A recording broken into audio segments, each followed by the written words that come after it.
అండి నేను మా హస్బెండ్ నెల్లూరుకి పని మీద అయితే వెళ్ళాము. పని అయిన తర్వాత ఇంకా మధ్యాహ్నం భోజనం ఎక్కడ చేద్దామని చెప్పి ఆలోచించి రాయలసీమ కుండ బిర్యానీకి అయితే వెళ్ళామండి. ఇంకా అక్కడికి వెళ్ళంగానే ఒక 10 నిమిషాలు వెయిటింగ్ అయితే చేసామన్నమాట. ఫుల్ జనాలు అయితే ఉన్నారు.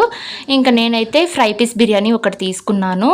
అండ్ మా హస్బెండ్ అయితే ఒక రైస్ అండ్ చికెన్ కర్రీ అయితే తీసుకున్నారండి. ఒక చిన్న బౌల్లో రైస్ అండ్ ఒక చిన్న బౌల్లో చికెన్ కర్రీ అయితే ఇచ్చేసారు. ఇంకా ఫ్రై పీస్ బిర్యానీ వచ్చేసి కొంచెం టేస్ట్ అనేది పర్లేదు. చికెన్ కర్రీ అయితే అసలు నచ్చలేదండి నాకు.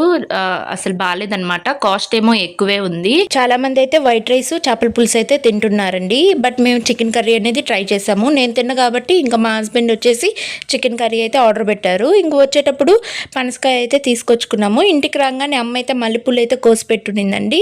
ఇంక ఇవన్నీ కూడా మా చెట్టు మల్లెపూలు అనమాట. ఇంకా పూలు అల్లిన తర్వాత పనసకాయ కూడా కోసేసుకొని ఇంకా తిన్నామండి. చాలా తీయగా అయితే ఉంది. వీడియో నచ్చితే లైక్ చేసి ఛానల్ని ఫాలో చేయండి.